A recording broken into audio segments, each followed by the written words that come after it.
This is confusing. That's the high. You give me a chicken nugget and boy. Okay, ready?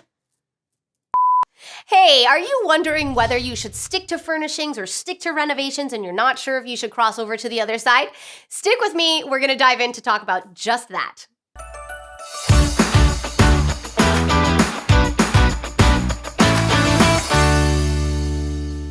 Okay, so let's dive in to talk about the pros and cons of doing furnishings and or doing renovations. So if you are going to do furnishings, the pros and the cons of that are you get to dive into picking the luxurious things that people are going to sit on, eat dinner at, and do those kinds of things. Now, that's going to be a lot of fun to do, and shopping with OPM, other people's money. Like, can I get an amen for that? That's a super fun thing to do. So here's the thing, monetarily speaking. When you're shopping for furnishings, there's a really great margin of profit to be had there. So usually the way it works is designers can buy things at wholesale pricing, and then we are able to sell it at retail pricing. And that margin, that difference in price is a great opportunity to make profit. So if you haven't done furnishings, you might want to consider the profits that are that you can have there.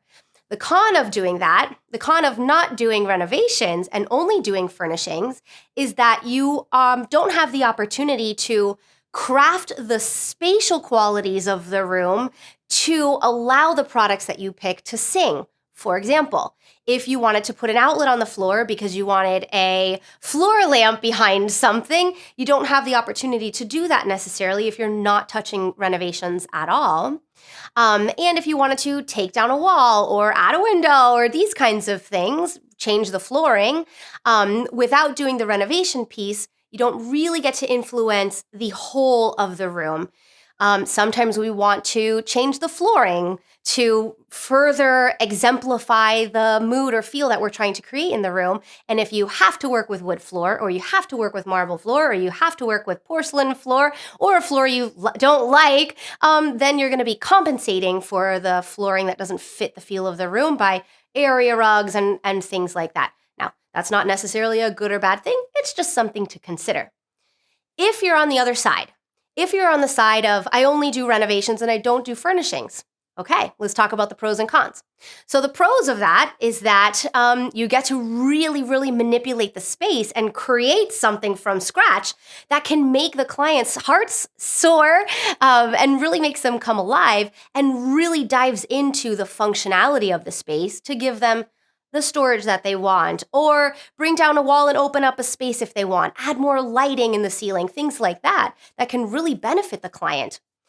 Now, the con of staying there is that the profit margin inside renovations is a lot smaller than it is in furnishings. For example, plumbing fixtures, largely plumbing fixtures and largely appliances. The profit margin there, much smaller than it is in furniture. So, the other hand, something else to consider on maybe the cons list, depending on your area, is sometimes the renovation side of things is the most challenging because you are not able to control all the team members that it takes to do a renovation.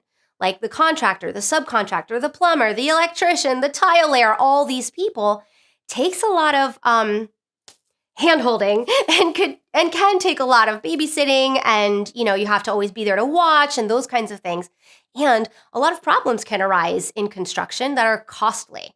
And so you're really going to want to know exactly what you're trying to do when you start the construction project so that you can mitigate any errors.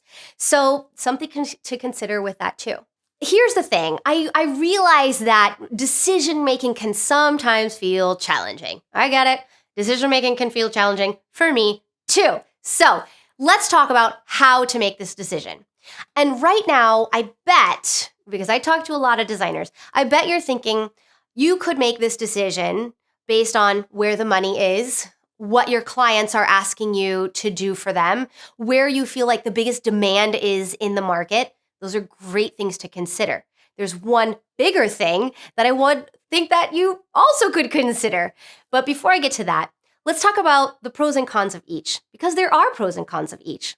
So, in my experience, starting in architecture and doing interior design, I've done both. I have done only renovation, I have done only furnishings, and I have done both combined. I've renovated something and furnished it at the same time.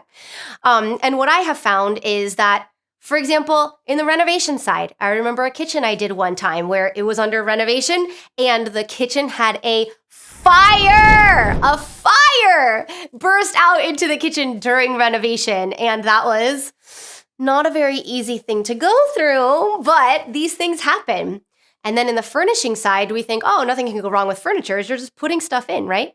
One time I was doing 2 houses overseas adjacent to each other simultaneously.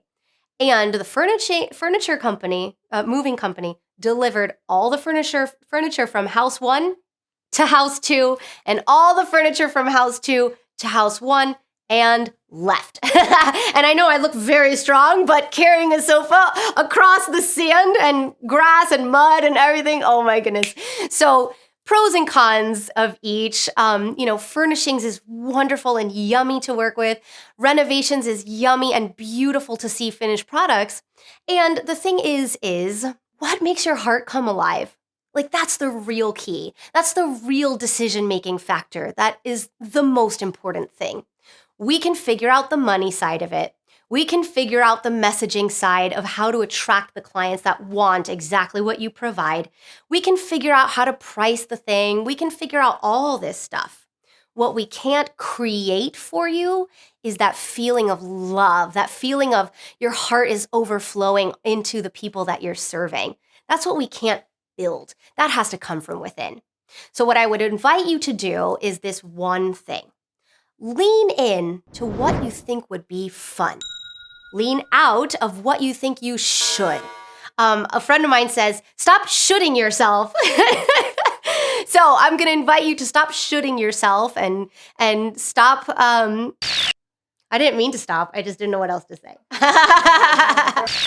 Okay, I know that sometimes making a decision like this can feel daunting, and often that's because you're going it alone. And you don't have to go it alone.